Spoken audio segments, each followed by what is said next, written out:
The Christmas Dream is a film released by George Méliès in 1900 by his Star Film Company. This film is no more than 6 minutes long, and I don't think it's his best. I had a hard time with this one, and so yeah.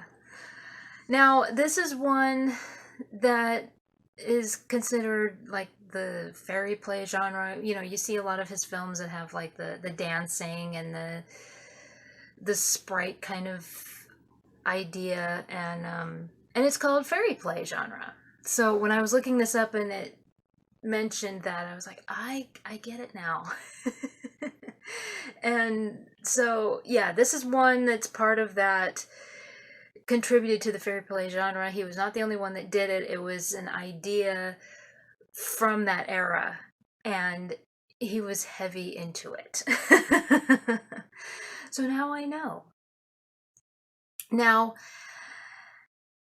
it's thought that this particular short film, this one in particular, was inspired by a stage production in 1897, but I, for the life of me, could not find what stage production.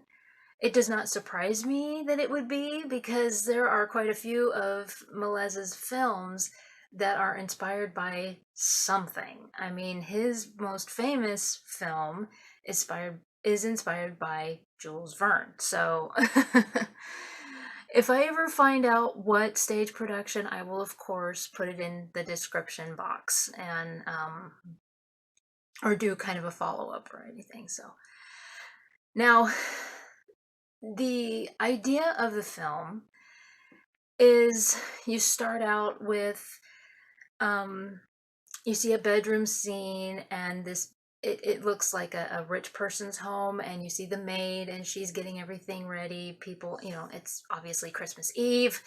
You see the stockings hanging over, I guess, the foot frame of the bed. Very, very Victorian looking. And so then it fades into what would be considered the dream, and it's very messy to me.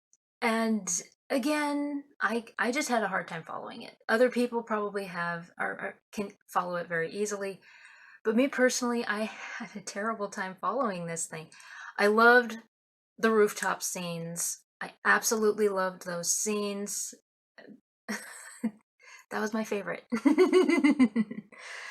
I loved those scenes, and that was a wonderful way to start off this dream sequence. But then it went into like a bell tower, and then it went into a street scene, and then you saw the rooftop again, and then you saw these people coming out of a church, and then you saw, almost like he was trying to bunch all these Christmas ideas into one small film. Yeah, and I personally didn't think it worked.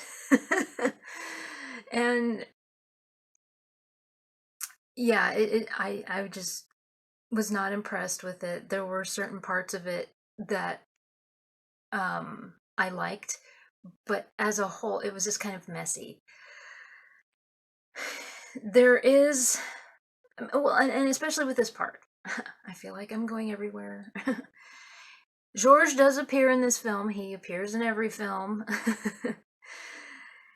He is the magician. How many of his films is he a magician? And he also appears as a beggar on the street scene. He is the beggar. And this is the disconnect for me. There were Christian symbols, of course, with Christmas, especially in the Victorian era. You were going to get that. But the lamb and the lion, that would be more like an Easter thing. I would think with Christmas you would do like a nativity, like the star, something like that. No, he did the lamb and the lion. So I don't know. I that was the other thing that kind of confused me. And so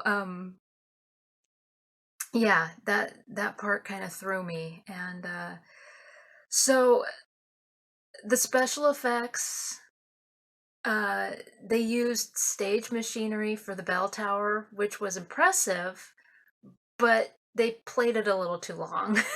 It's like, okay, bell tower, let's go. I mean, you saw this person walk past the bell and the huge bell, and then walk up a ladder, and I'm like, okay, we get it, we get it. They also use the stage machinery for the opening of a Christmas tree and everything. So yeah, so there was a different special effect used in this film, but they kind of went overboard with it. You know, it took a little too long. It was like, we're doing something new, but they. Now, there are two goofs in this movie, and which was surprising because he's a perfectionist. So during the dance sequence, me being a dancer, I have experienced this, so I had to laugh when I saw this. During the dance sequence, one of the dancers loses their shoe, and it stays there through most of the dance. So I have experienced that many a time, and almost 20 years. You just keep going. You don't stop and pick it up. You just keep. So obviously, he said the same thing. Just keep going. Oh, I can't tell you. I reacted to that. Oh, I was just like, oh, memories. There's another scene where, of course, they had the special effects on the rooftop. There's a rooftop scene with an angel, and they started to do like a ghosting effect, and all of a sudden it was like they stopped. So I don't know what happened there, but yeah, there's a little fluke there. And but anyway, so yeah, this one was kind of a miss for me, but again, it is George Méliès, and the special effects for the bell tower are fantastic. As for the story itself, I do recommend watching it. I mean, if you're a George Méliès fan, yes, definitely watch it, and especially for for that dancing scene. Oh my gosh, as a former dancer, that made my day. And yeah, the Christian symbols kind of were confusing. I mean, I thought that would be more for Easter, and he would have used like the star or something. So but anyway, this is the Christmas Dream.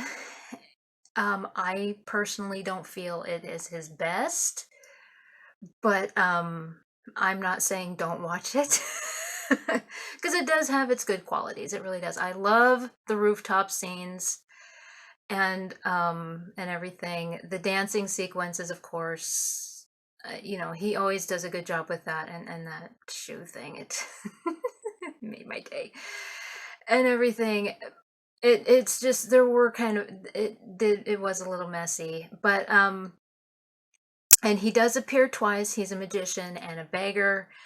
So yes, it was released in 1900 by his Star Film Company. This is The Christmas Dream.